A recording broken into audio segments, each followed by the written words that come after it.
finish kind of covering what is in the PowerPoint slides, kind of covering everything it is that you need to know about regression before we finish with that.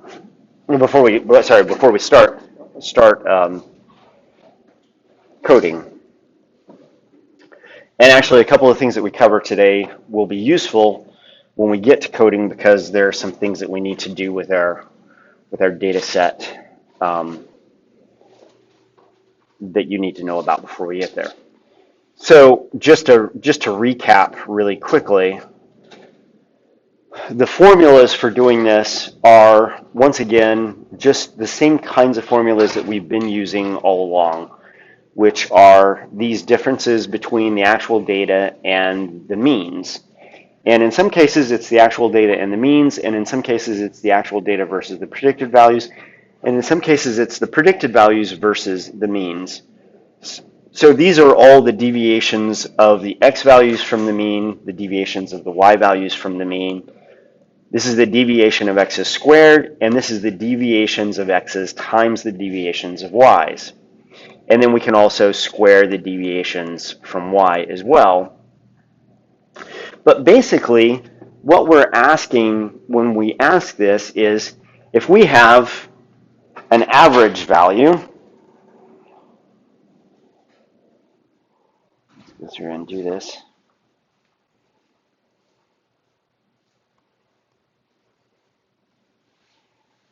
Where did it go? Oh yeah. Let's go to here. Essentially, the regression is just comparing different forms of variation. And in this way, it's very analogous to, and really equivalent to, an analysis of variance. So we're basically calculating the mean of x and the mean of y. But we're really interested in how y varies as x varies. And so one form of variation is essentially how far does each of these things lie from the average of y. These are the residuals. If we assume a slope of 0,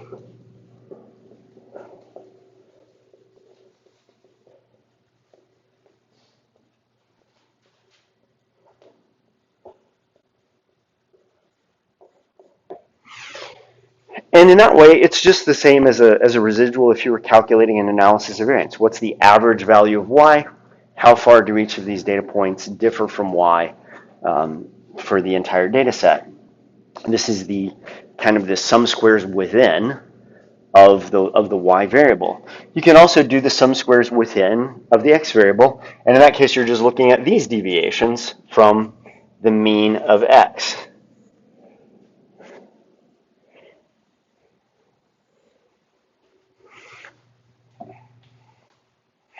So those are two of the things that you have to calculate, and you would calculate this even if you were doing an analysis of variance. So this is once again nothing really new.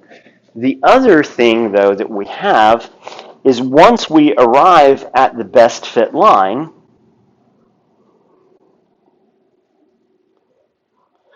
we also want to know what the residuals are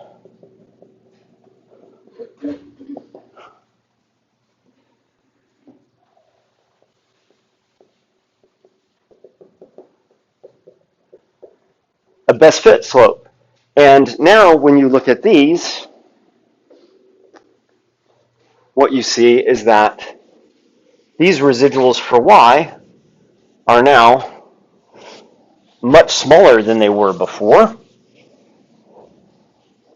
And so the total value of this set of residuals is going to be way, way smaller than the total value of this set of residuals, because we have a line of best fit. So the difference between these two types of variation, the variation around the mean of y, 6.022 in this case, versus the variation around the line of best fit, represents how much variation is accounted for by the regression model that you get. And so that's what this table is all about figuring out, is how much residual variation is there when you look at the deviation of the individual values from the prediction versus the amount of variation that there was if there was no best fit line, if you just had the mean of the y variables altogether. And so that's what you're basically testing, is how much variation is actually accounted for by the regression line versus how much variation is left over that is unaccounted for. And so that's kind of where we're at. And so from that, we generate a regression table where we have the amount of variation that is accounted for by the regression model that we've created, the amount of variation that is left over. You can see that there's a lot of variation that is accounted for by the regression, very little that is left over. That means that your regression is going to be significant.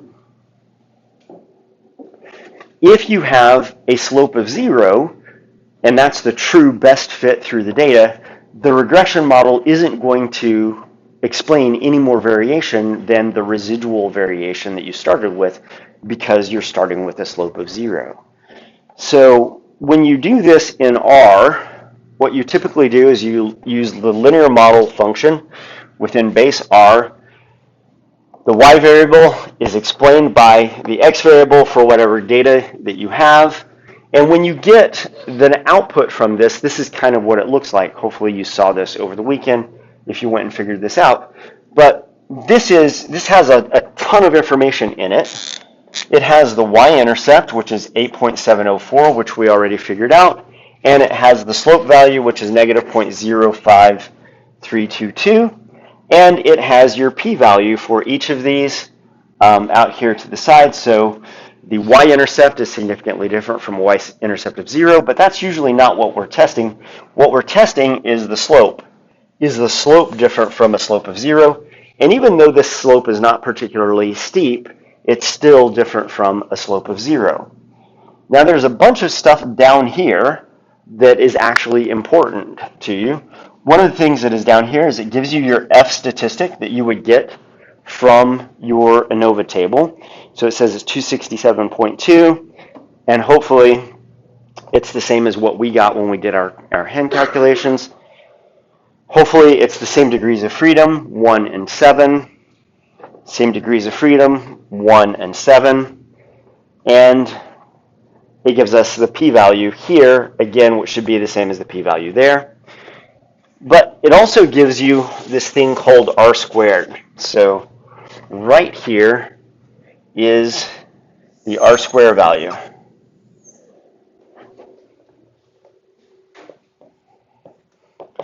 Does anybody here know what R square refers to? Yeah, question. I wouldn't phrase it that way. Can you rephrase it? It measures like how close the points are to the line of best fit. Like how well is the line of best fit? Yeah, so that's one way of saying it, because it's a comparison. So R square, strictly speaking, is the mean square residual. Sorry, not mean square residual. Mean square regression, rather. Mean square regression divided by mean square. No, sorry. Sum squares. Sum square regression divided by sum squared total. Okay?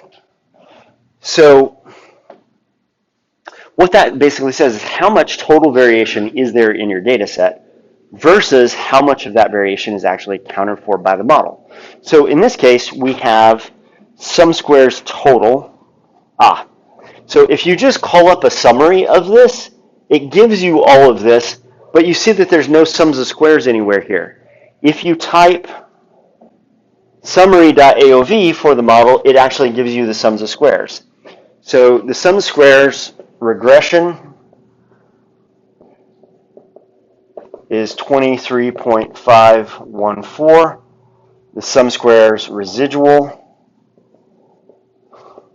is 0.616. This all should equal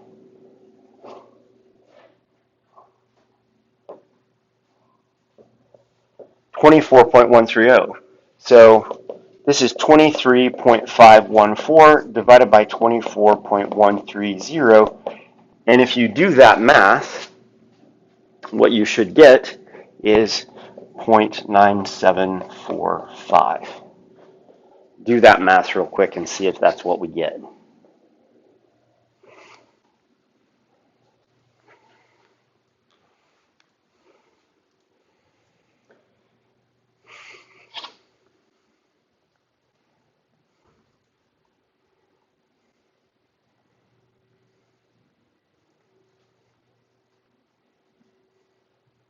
Is that what you got? Okay. So what Kara said is kind of true. It is a measure of how closely those points are clustered around the line.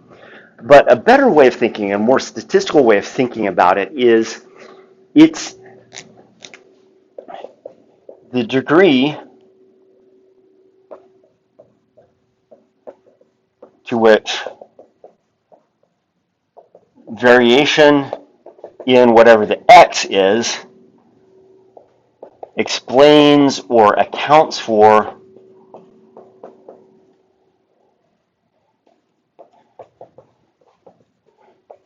variation in y. And in this case, variation in x does a really good job of accounting for variation in y. Well, how do we know that? Well, because, well, let's see, is it on the next slide? No, it's not.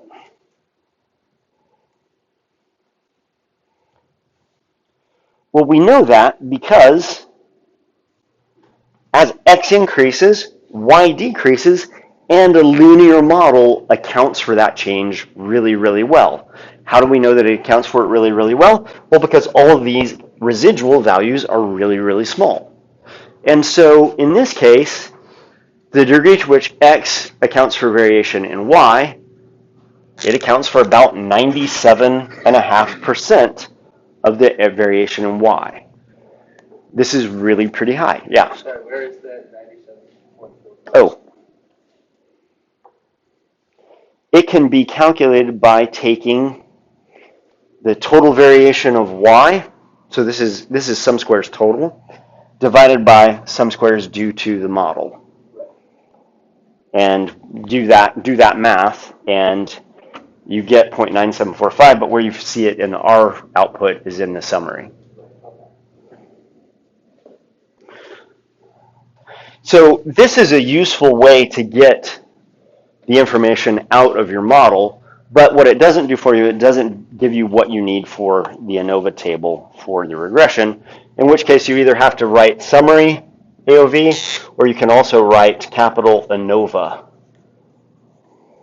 and then your model. Both of those will give you an ANOVA table out of the deal. So R-square actually becomes an important thing that you want to report and talk about because it does speak to how well your regression model is actually doing the job that it's supposed to do.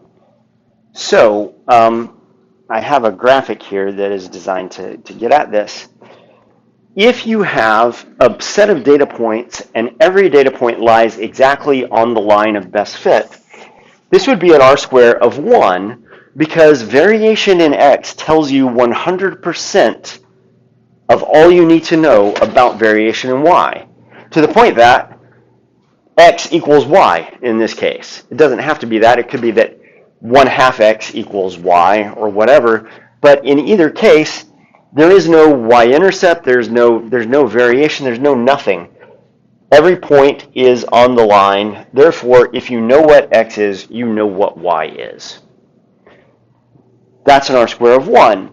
As the data spread out away from the line, your R-square value goes down. Because in this case, knowing something about x tells you quite a lot about y, but it doesn't tell you everything there is to know about y. As the data get more and more spread out, does knowing something about variation in X still tell you something about variation in Y? So, It still tells you something, but it doesn't tell you nearly as much as it did here and here. Here, the data are spread out even more. Does variation in X still tell you something about variation in Y? Yeah, but it's less useful than any of the first three. And so you see R squared declining as the variation around the points gets bigger. Because knowing something about the variation in X tells you something about variation in Y, but it doesn't tell you nearly as much about Y here as it does here or here or here. So what I want you to think about, and this is once again a statistical judgment kind of thing, which we've talked about a lot. Regression tests the hypotheses. The null hypothesis is that the slope is equal to 0. The alternative hypothesis is the slope is not equal to 0. It's either a positive slope or a negative slope. But that doesn't tell you everything about the regression.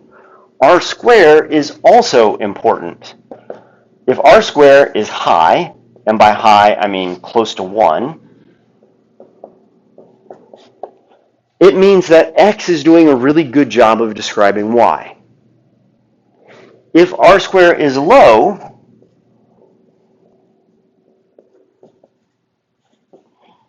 if it's close to 0, X is not doing a very good job of describing Y. Now, if you want to observe a significant test of a hypothesis, what's the easiest way to do that? What do statisticians always tell you that you should have more of? Yeah. You should always have more data. So as you increase, if you want to detect this if it exists, one way to do this is to increase sample size. But we've talked about the effect of sample sizes on statistical testing if we're using P as our measure of statistical testing. We've seen significant tests of Levine's test where we get a significant test largely because we have really huge sample sizes, so it makes finding even small differences easy to accomplish. We've also talked about how not having a significant Levine's test doesn't necessarily mean that everything's hunky-dory fine, because it could be that there are big differences in variances there that you just can't detect because you don't have a big enough sample size to detect them. Those problems that we see in testing assumptions in an ANOVA are similar to the challenges of looking at tests of the slope in regression. If you give me a big enough sample size, I can detect minuscule differences in slope. But those minuscule differences in slope will probably mean that the R-square value is really low, because that minuscule difference in slope indicates that X doesn't really tell you a lot about what is happening with Y. And so I'm going to show you an example here that is actually from the literature. This is from a journal called Evolution. This is the journal that is published by the Society for the Study of Evolution, which is the top evolution journal in the world. If you're an evolutionary biologist and you've never published in evolution, you are not much of an evolutionary biologist. This is a figure that looks at tail lengths of birds. So just to give you a little bit of the biology behind it, there's this idea called sexual selection, and basically it's a situation where females choose males who have characteristics that are attractive to them. And so this is in barn swallows. Do you guys ever see barn swallows around here in the Midwest? They're pretty common. You see them flying around bridges frequently. But in barn swallows, the barn swallows have a forked tail. And in the male barn swallows, that tail is relatively long. And in barn swallows, females find those long tails pretty sexy. And so you're more likely to have a female mating with a male with a long tail than mating with a male with a short stubby tail. Well, because tail length is determined by the same genes in both males and females, you might think that males and females end up doing what we call a positive assortative mating, where females that prefer long tails also have longer tails themselves. And so this researcher is trying to look at that, looking at how male tail length is correlated with female tail length. And so measured a bunch of birds, and he measured 336 birds. Well, 337 birds actually in this study. And what he found was that this was a significant regression. So let's just put the numbers up here. Well, first, before we put the numbers up here, does this look like knowing male tail length tells you a lot about knowing female tail length? When you first look at it, you're like, that's not a terribly strong correlation between female tail length and male tail length. Yet when you look at his data down here, he got an F statistic of 33.05. From your experience with ANOVA, is that a high F statistic or a low F statistic? That's pretty high, isn't it? Which is why we find that this p-value is much less than 0.0001. I think that's what he reports. Yeah. Significant value. Slope is significantly different from 0. The degrees of freedom for this F statistic are 1 degree of freedom and 336, which means that he has an N of, 336 plus 1, 337, and this is 1 minus the total. So he actually has 338 pairs of birds that he looked at. Okay, so that's a lot of pairs of birds that he's measured. But then, what's the R-square value here?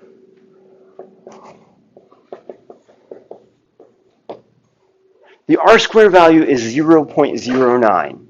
Which basically says that variation in male tail length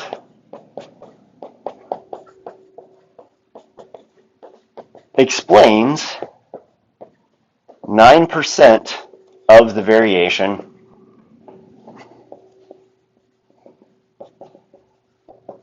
in female tail length.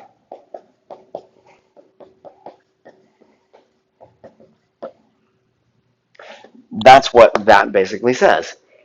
Is this particularly good? Or is it not so good? It's not particularly good. So this is one of those situations where you have a significant difference in the slope. This slope is significantly positively different from 0. The null hypothesis is a slope of 0, and this finds that there is a positive slope. Females with longer tails prefer and mate with males with longer tails.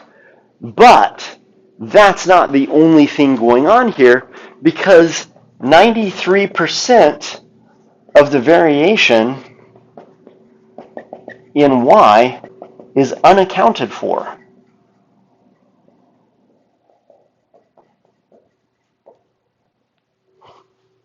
Do you really want 93% of the variation in your response variable to be unaccounted for? Well, not if you want to be able to say anything substantive about what's affecting the Y variable in this case. Wait, how do you Yeah. get 93%? Oh, sorry, 90, not 93, 91. It's bad math. I'm doing math on the fly. You should never do math on the fly. 91%. Those should add up to 1. Still, point taken. Do you want 91% of the variation in female tail lengths to be unexplained in your study? I certainly wouldn't want that. Which then begs the question, how the heck did this thing get published in the top evolution journal in the world? I don't know. But when you look at the graphic, it doesn't look particularly strong, which is why you should be surprised if you look in the figure caption and see that this is a significant relationship, because while it's statistically significant, it's not particularly informative or useful, because it just leaves a lot of variation unexplained.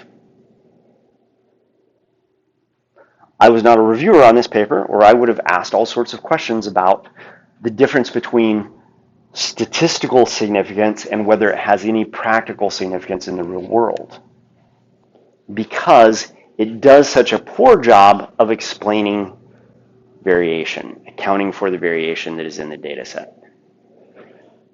This is a situation where the person has achieved significance, statistical significance, by having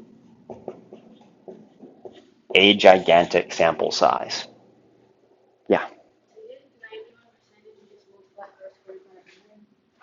Yeah, so this is 0.09 times 100 is 9%. Yeah, so it's just the proportion version of a percentage. Yeah. Sorry. Sometimes I just get mathy in my head and I don't explain things as clearly as I should. Always good to ask if you have a question. Yeah, so 9% and 91% should add up to 100%. So R squared runs from 0.00 to 1.0. So that's the upper and lower limit theoretically for these things. They can't have an R squared higher than 1. And so the question is, are you closer to this end or are you closer to this end? If you're closer to this end, feel good about things. If you're closer to this end, don't feel so good about things.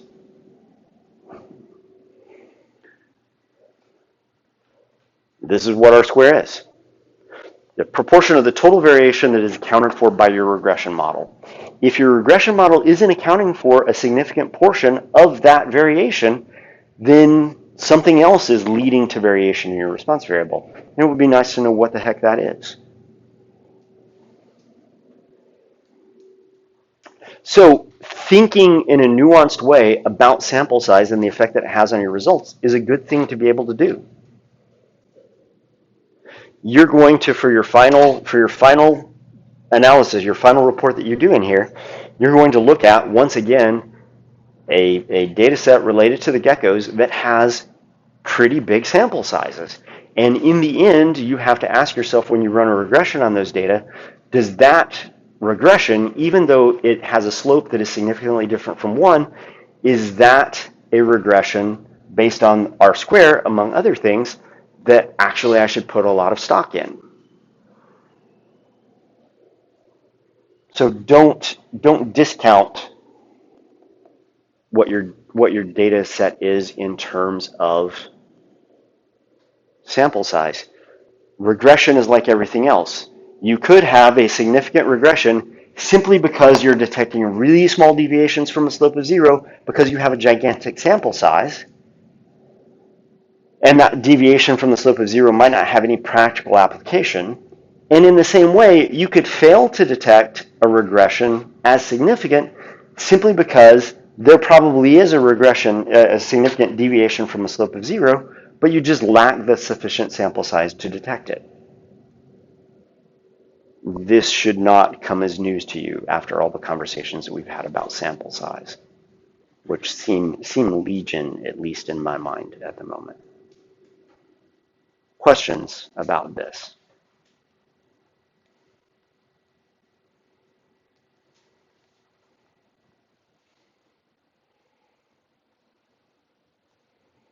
That is everything you need to know about regression. Yeah. What if the percentage was lower? It was like 50% variation. Does that make sense? Like, does that have more value? Yeah, so this is once again something where experience helps you. In different fields, the R squared values that are kind of deemed as acceptable vary quite a lot. So in ecology, which is my field, because there's just a lot of noise in the data, because oftentimes you're gathering data in the field where just life is more variable, an R squared of 40 to 50% is viewed as reasonably good. If you're in chemistry, where you're doing experiments in a lab where you can control literally every aspect of the experiment, an R squared value of 0.5 isn't considered to be very high, simply because you're doing stuff in an environment where you have a great deal of control, so there shouldn't be a lot of extraneous variation entering into your data.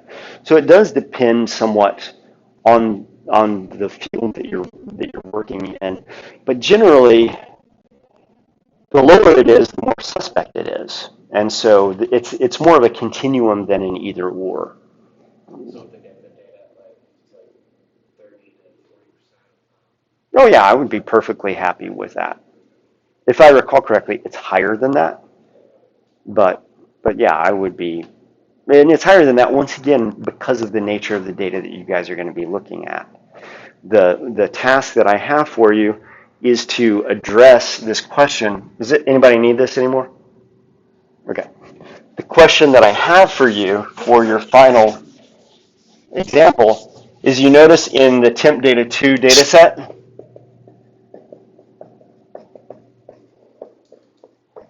there were a bunch of columns, and then there was temp, and then there was temp W.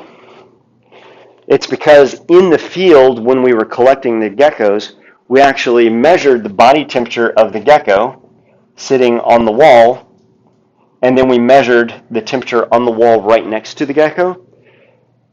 That's a very close measure of environmental temperature. Presumably, this gecko should be very close to the wall temperature if it's a Thermo Conformer. So this gets at the Thermo Conformer versus Thermoregulator question. If an animal is thermoconforming, would you expect the body temperature and the wall temperature to be similar to one another? Yeah, you would. And so you would be hoping that your alternative hypothesis of a slope that is positive would indicate that you are a thermoconformer. A slope that is either 0 or negative potentially would represent a thermoregulator. An animal that is regulating its body temperature such that its body temperature is nothing like the environment around it. So this is the test that you're going to do. But because these things are ectotherms, and because, especially in winter, it's very difficult for an animal to raise its body temperature above the ambient temperature around it, you should expect these things to be positively correlated, and that positive correlation should also have an associated relatively high R-square value. So yeah, I would be happy with an R-square of 0.5, but I think, if I recall correctly, these data have a R-square significantly higher, considerably higher than that, simply because of the nature of the data. And this gets back to kind of using your judgment. Would we expect R-square of 0.5 to be good for a data set of this size, of this type, given the two variables that are being compared to one another? Well, I don't know that I would be as joyous about R-square of 0.5 as I would with a different kind of data set that I was dealing with, perhaps. So, once again, continuum rather than a threshold, either or sort of decision about it. But that's a good question. Other questions you have about this? All right. Who would like to share their work that they've done over the weekend on the beetle data set in R? I've given up on giving you cards and picking the high card or the low card. Just somebody who did it, put it up on the board. You have beaten me. You have won. You have won this particular contest.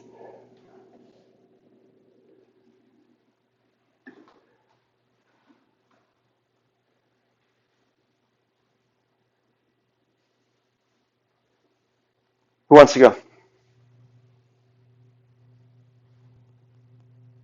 Anyone? Anyone with a Mac. You can't do this from Windows machine. Sorry, Windows people. Dude, I couldn't get my cereal. Did nobody do it again? Yeah, go ahead. Yeah. Oh, you did it. Well, why are you not volunteering? She's not volunteering because she did it last time. Somebody other than her this time. Yeah. Well, okay. Well, did Claire have everything correct last time? No. Throw it up there. We'll work through it. The point is not being right. The point is giving it a shot, and we'll fix what needs to be fixed. And make it big enough so we can read it. Okay, so walk us through it line by line and describe to us what you're doing.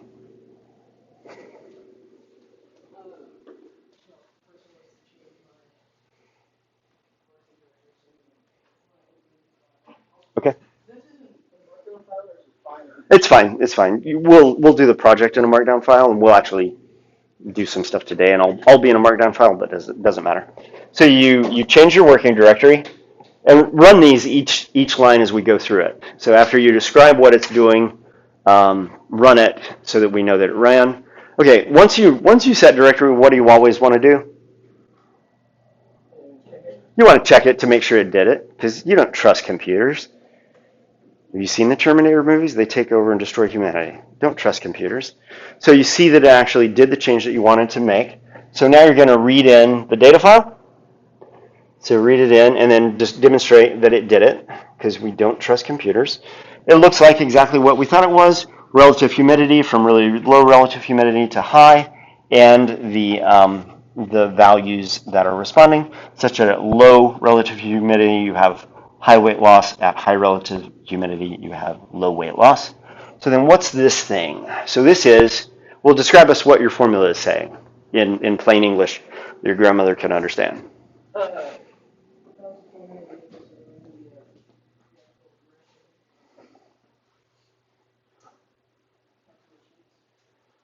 Okay. Did that run? Oh, did it? Okay, so you saved it. Okay. All right, give us the output. Yeah, just a summary. Summary works.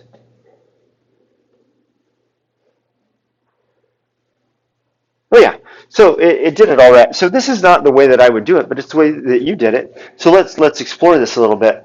She actually defined formula, and then she put in what the model is, which is weight loss tilde relative humidity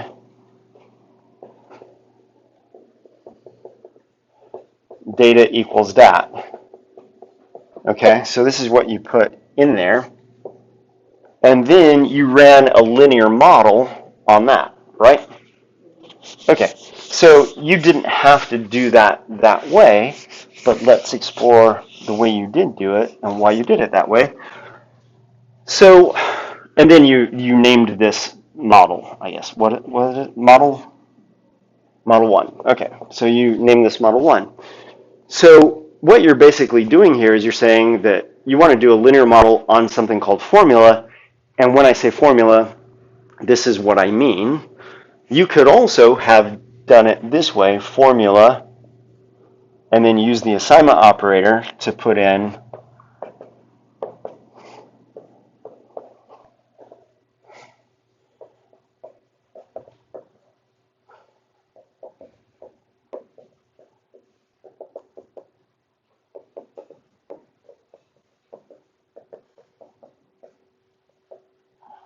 and had you done this, then you could have just done LM formula.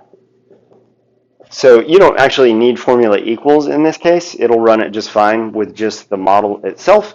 But you could also just specify what the formula is and then stick that formula in whenever you want to do something with it. But once again, this demonstrates the flexibility of working in R. Oftentimes, you do something that wasn't the thing that you've been taught to do, and it still ends up working simply because it's just math, and R knows how to work with math. So she got the correct slope value, she got the correct, the correct slope value, the correct y-intercept value, she has the correct r-square value. Everything is exactly what we got. When you ran summary AOV, what do you get? You get the ANOVA table, which helps you if you want to calculate what r square is on your own, so that you can check once again to see if r square is doing what you want it to do. So before she runs the plot, Do you think that this plot is going to run? Yes. You do? It's right Oh, son of a gun, that did run. Why did that run? Oh, because you're in base R graphics. It is right there. This is base R graphics. Run that so we can see what the code output is.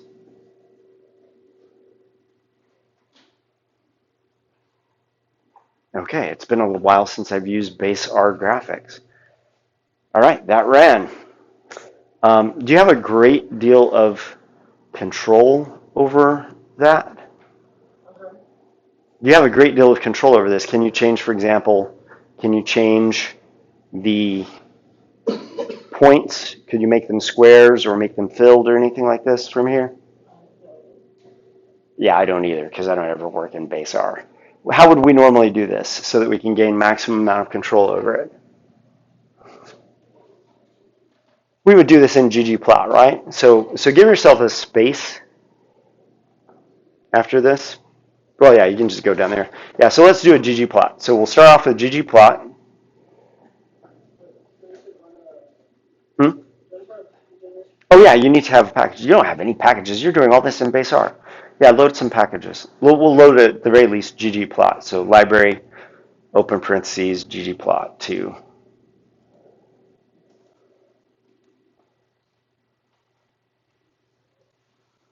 That loaded front. Okay, now start with ggplot, and then your friends are going to help you build an awesome kick-ass graphic. What do we start with? The data. So what data frame are you using? You're using dat is what yours is, comma. So now you need an aesthetic statement. I thought you did do this? You did this over the weekend? Oh, so Blaine's done it. Somebody other than Blaine, though. What do you need in your aesthetics? your Y variable. You need your x variable and your y variable. What's your x variable? Relative humidity. What's that? It doesn't need to go in quotes in ggplot. You're thinking of summary SE, which we're never going to run on this because there's no categorical variable. And comma. Y equals weight loss.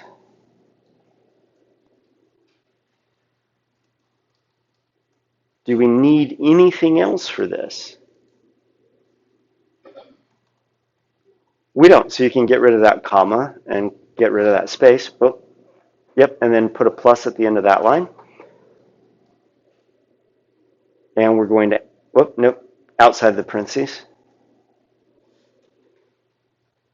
Now go to the next line, return. Should be indented because it's still all part of the same block of code.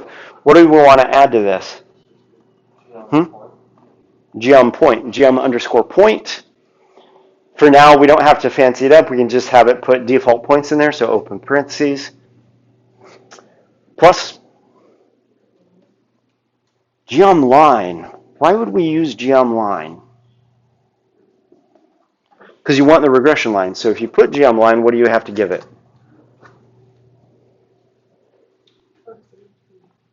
You would have to give it the equation, wouldn't you? Is there a way to get it to give us the line without having to put in the equation? That is what she used before, abline, but abline is in base R. I don't know that it would work here because we're in ggplot. Oh, it does give us an option for geom abline. Oh, let's try geom abline.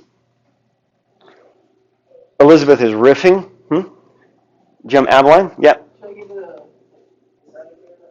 No, just leave it like that. So we have the basics of everything that we need. We have an x variable, we have a y variable, we have points, and we have a line. Run that and just see what it gives us. Oh, that did not give us what we thought it would give us. So geom abline clearly is not going to get us there. What other options do we have? Geom smooth. Describe to us what geom smooth does, Blaine. I believe it's just a line of just smoothly connects the class. Okay, Okay, what it does is it applies a particular model to your data. And the model that it applies, okay, somebody just did, oh, you just did it.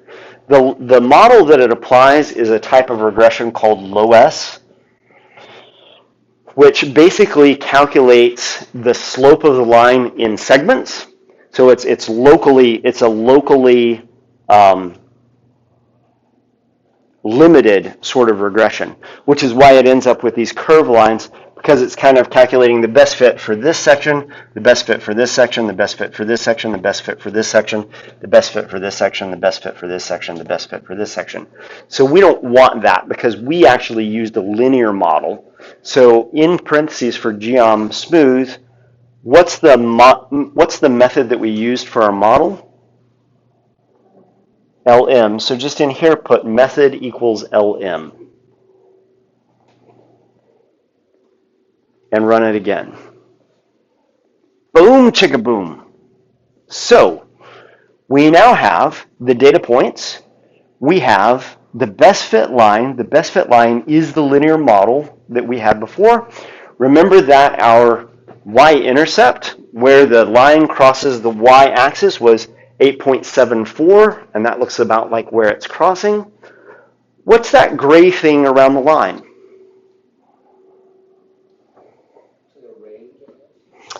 It's a range of what? Where the actual line could be.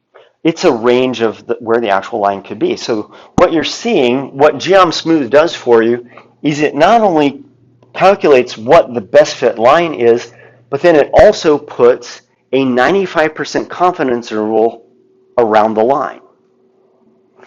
Now what this means is that if you go to the average relative humidity and run a line going up, and where it intersects here, if you then think of this as a seesaw, if your regression is significantly different from zero, a horizontal line with a fulcrum at the mean of x, if you seesaw that back and forth, that seesaw, a horizontal line, will not fit in the range of this gray line. So let's add a couple of things to our plot. Do plus, go to the next line, geom underscore v line, x-intercept equals the mean of dat $ relative humidity.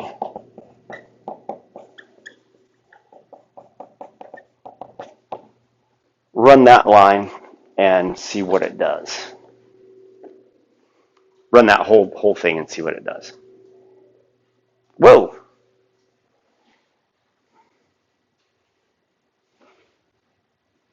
Oh, no dash in x-intercept.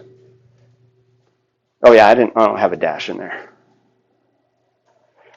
What you've just done is you've given us a vertical line at the actual mean of the relative humidity.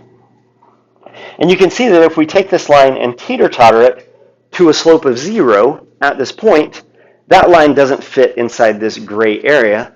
We can illustrate that using what?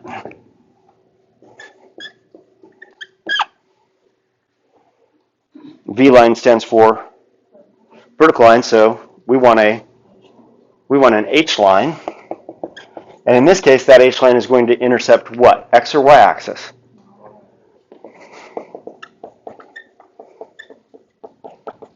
And so we want it to plot the mean of dat $ what?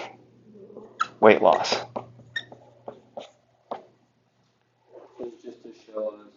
Just to demonstrate to you what a 95% confidence interval around a line means. The 95% confidence interval, this is the 95% confidence interval of the slope of the line. So we can put a bunch of slopes in here, an infinite number of slopes in here in reality, but once we go past the slopes that are defined by that gray area around the line, then those slopes are not allowed. Our null hypothesis is a slope of 0 at the average of y. This shows you that that slope of 0 does not fit inside of that confidence interval.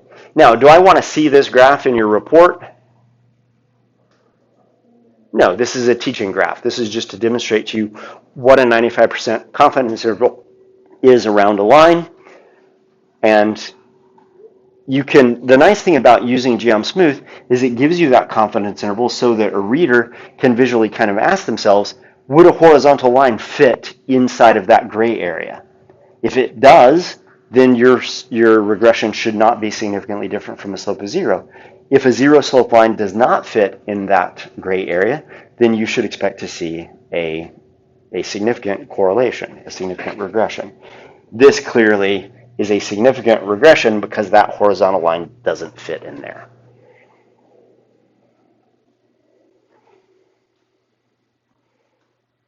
How can you get rid of those lines? You can delete them or you can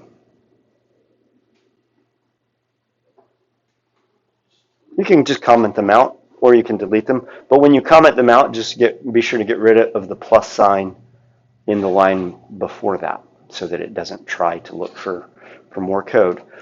What else would you do with this graph if you were going to turn this in as a figure in a report? Yeah? You add a theme statement and clean it up. You would add a theme statement, you would clean it up, you would change the X and Y labels, you might change font sizes, et cetera, et cetera. We're not going to go through that. You guys know how to do that. What are the assumptions of a regression? In order to run a regression, certain assumptions need to be met. What are they? Normality and homogeneity variances. Normality and homogeneity variances. How do we normally test normality? Shapiro-Wilk test. What do we run the Shapiro-Wilk test on? Residuals. Does this model have residuals? Yes. Yes, it does. How are we going to get those residuals? How have we gotten residuals in the past?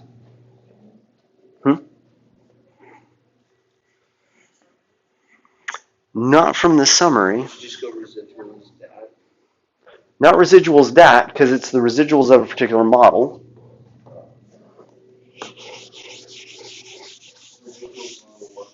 Residuals model 1. Try that. Before you run it, before you run it, think about what you should get out of this. How big should your data frame be, or your list of data points be, for this output? Same as the data frame, right? So it should be 9 values. So you should expect 9 values to come out of this. Residuals model 1. Run that. Oh, look at that. You have 9 values. Are some of them positive? Some of them negative?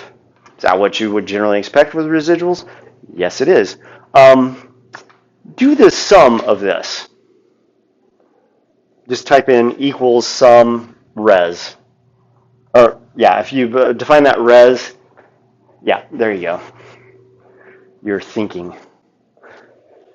Negative 1.38 times 10 to the minus 17th, that's pretty damn close to 0. Once again, your residual should always sum to 0, and you can always check that in this file. What if we wanted to save these data as part of our data frame? What would we do?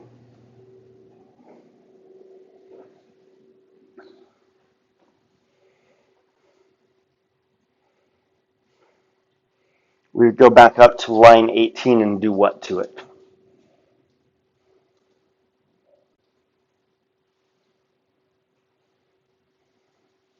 How do we save a new column in a data file? Yes, that is exactly how you would do it. Now do that. Now instead of summing those, show us your data file, your data frame. Now you have a column of residuals, don't you? So now we have a column of residuals, so how do we conduct a Shapiro-Wilk test on this?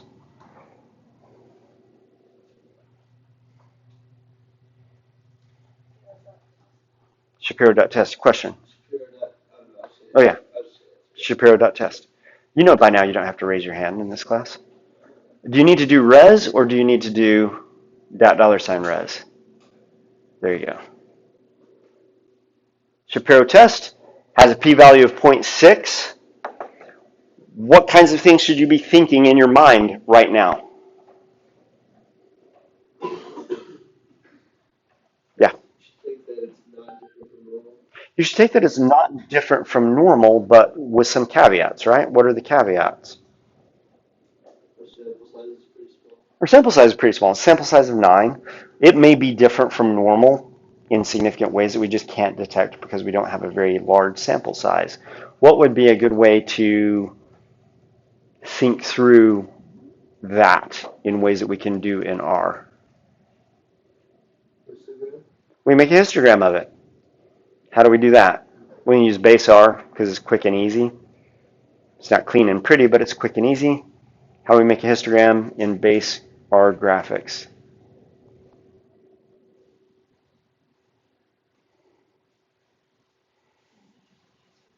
It's hist, but hist or histogram, I guess, both work nowadays. And what do you want to do a hist of? $res. Does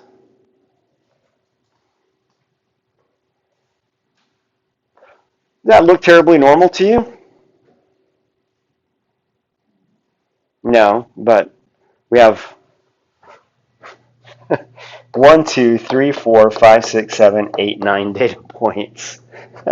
So it's going to be hard to get a figure that looks really normal with only 9 data points. So for 9 data points, this doesn't look hideous. What's another thing that you could do? QQ plot. What do we do for QQ plots?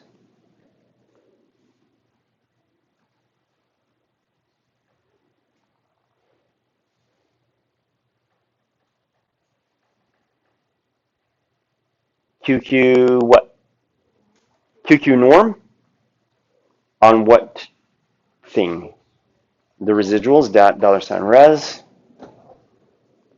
And then to get the predicted values, QQ line, $res. Now you see that these points in the middle seem to be fine. These seem to be deviating quite a lot. These seem to be deviating quite a lot. But keep in mind that they're not varying really far from the expected. So these values are really pretty low relative to what you would have. So I would probably proceed. What's the other assumption that we have to test? Homogeneity of variances. And the homogeneity of variances basically asks the question, to what degree does the variation around the line change as you go across the x values? In a case like this, the variance around the line is not changing very much. But if it was more variable at some places and less variable at others, higher variation here, a little less variation here, a little less variation here, a little less variation here, this is something that would violate the assumptions. Because if we looked at the regression here, it might be a regression of 0, a slope of 0. But if we looked at the regression here, it might be a sloped regression simply because variance is changing. So in this way, once again, it's very analogous to the Levine's test in an ANOVA, because if we divided up the data into sections, this might look like it's not different from a slope of 0, but if we look here, this looks like it's different from a slope of 0. We get these ambiguous readings depending on these ambiguous conclusions depending on where in the data set we're looking, because the data vary in their variances across the x values. If we have this situation, you look at this situation, that's definitely a negative slope. Look at this section, that's definitely a negative slope. Look at this section, that's definitely a negative slope. It's analogous, but we have to use a different kind of test to do this. So we're going to run Ncv Test on the model.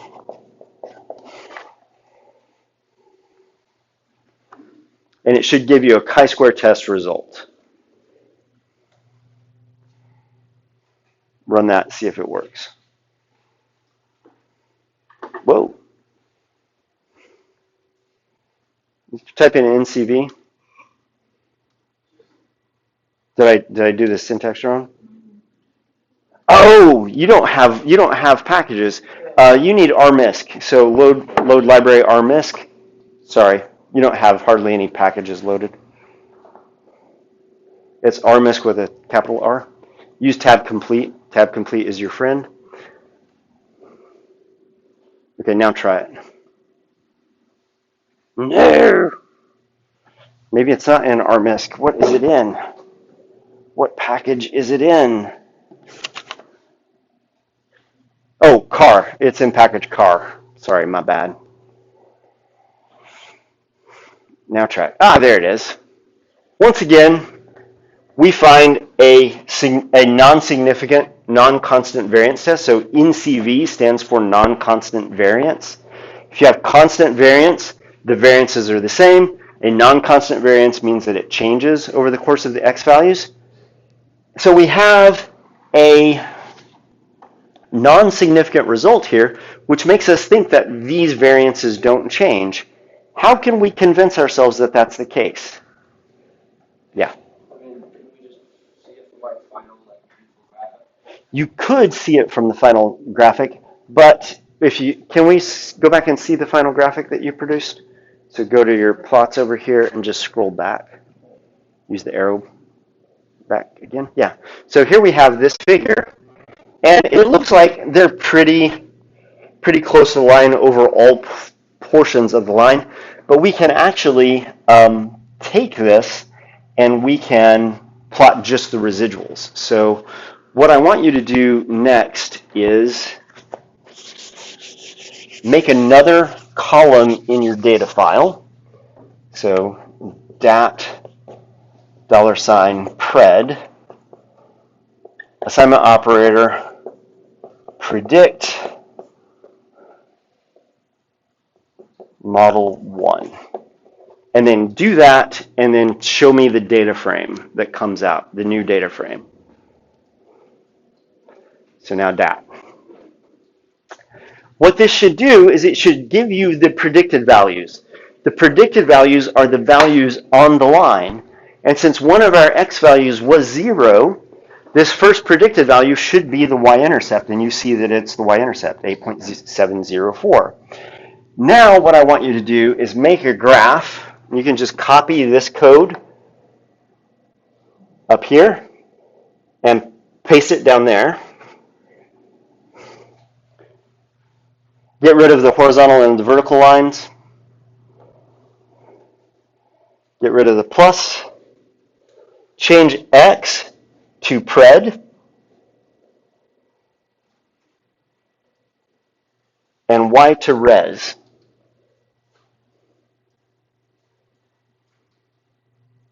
What you should see is a horizontal line centered at 0, because that's the nature of all residuals. But what you should see is that the confidence interval around this thing doesn't change terribly a lot. And it looks like it does change a lot. It's much wider here and much wider here. But that's pretty standard for any regression. It tends to get wider at the edges because there isn't anything out past the edges of your data set. But when you look at the residuals, none of these residuals are particularly big, moving away from it. So this is a relatively small spread of data, and there's no appreciable change. You don't see these. This is relatively symmetrical. It's big here, small here. It doesn't start here and get large. It doesn't start here and get large in this direction. So there's no particular pattern or skew to the way variances are. So this is a visual way that you can examine the results of a non-constant variance test, is just graph the residuals versus the predicted values. And then look for patterning.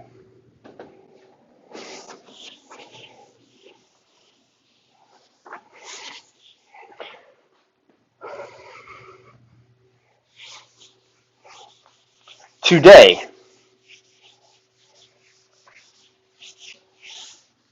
the only code I gave you was this,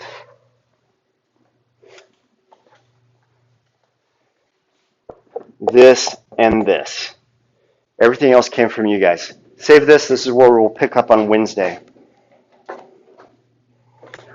On your sticky notes, what went well, what didn't go well, and hand those in, and I will see you on Wednesday. Yeah.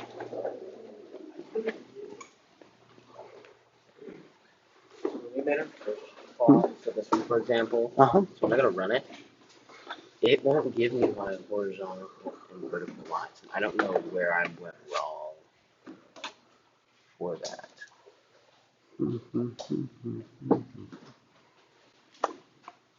What are your things? Oh, that's it right there. What? Oh my gosh, this is gonna be it. Oh, is it that one? It's that one. That's the downfall of your entire life. Just anywhere in there, you can just run it and it'll run. There it is. All right, Okay. cool, nice. Sure.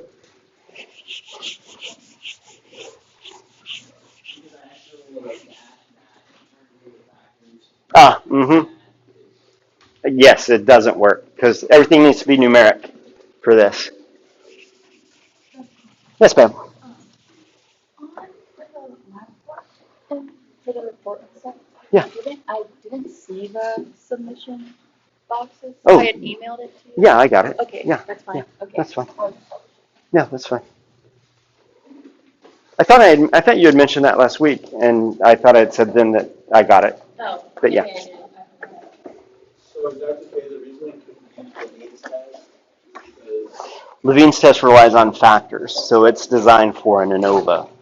Because remember, it's basically ANOVA on the deviations from the median. right, So, and there is no ANOVA in this. There's no categorical variables in this. right. So that's the reason. But it's analogous in the ways that I mentioned before.